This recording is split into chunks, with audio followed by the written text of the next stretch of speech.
Hey everybody, Jason with Davis Shopworks here. I see these videos of folks putting up what they keep in the toolboxes of their tractors, what they haul on them. And I've posted the video of the bracket for the ammo box.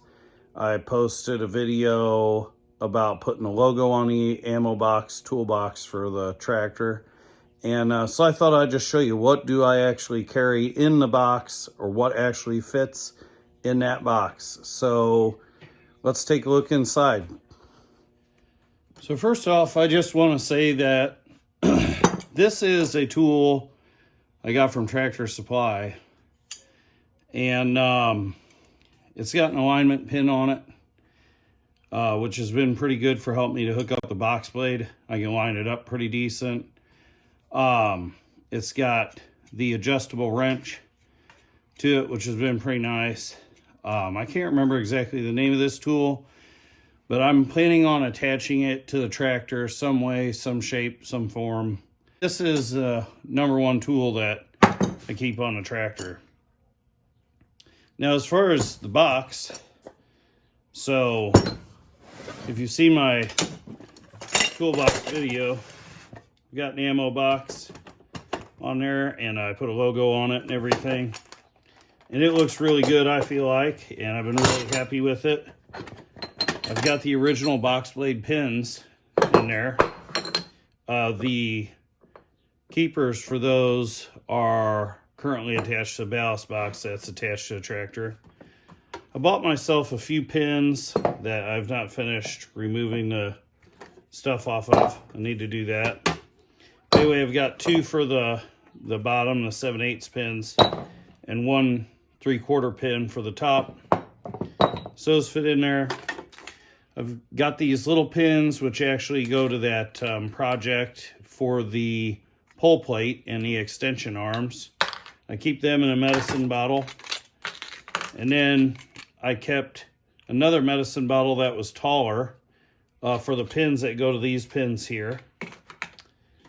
I've got the PTO shaft cover that came from the mid-mount shaft. The rear shaft, rear PTO shaft has still got the cover on it and the bolts. And so I went ahead and put the bolts and washers in there. I also keep my edge tamers in there. I bought the R2 manufacturing edge tamers because they're made in the USA. And I try to buy that as much as I can. If it's made in the USA and I can do it, I'll try to do it. And so both of those fit in this box as well. Now, the next item, looks like I'm running out of space, so I'm going to kind of scoot this stuff out of the way a little bit here. The next items I keep in here is an extra pin, which I think goes to the 3/4 top link pin. So there's another one of those keeper pins. I think they might call these lynch pins. I know we used to call these cotter pins. At least I think we called them cotter pins. At any rate, whatever pins, there's all kinds of pins. Can't never have enough, so I'm planning on picking up probably 1 or 2 more of them. And that goes to that 3/4 pin. I also keep a couple washers. These are 3/4 inch. They're grade 8 washers. I just so happen to have them around. So I threw a couple in there. I will throw them on there just to help for if the hole is, say, a little bit bigger. It's just an extra thing to kind of protect the paint, or to keep the pin from getting bound up if the pin is, say, getting bad or whatnot. Tightening things up a little bit so that the pin isn't being sloppy in there. That is a good way to wear out different, like, little pieces like this and not know. So I do keep, and I keep a set of for the 7/8 pins as well. So I'll throw them on there on the ends to like I said, snug that up, and then pop them pins in there. So I have a couple of those washers. A couple of those washers are already in use. The last thing I keep is something I made myself. So these are a set of straps for my pole plate to pick up my deck and stand it up for this deck system I made that goes through the set of holes. I've got a heavy duty sewing machine that'll sew like leather and things like that, and these came with these straps, and the D-rings came with a kid's swing for the playground I built, and we didn't use them, and there was a lot of material there. As you can see, here's one of them. So I just tripled the material, measured it out, tripled the material, and then just sewed a couple of straight passes through, and then I reinforced the ends where they tie into the D-rings. Now one D-ring is smaller than the other on each one of these. That was by design for the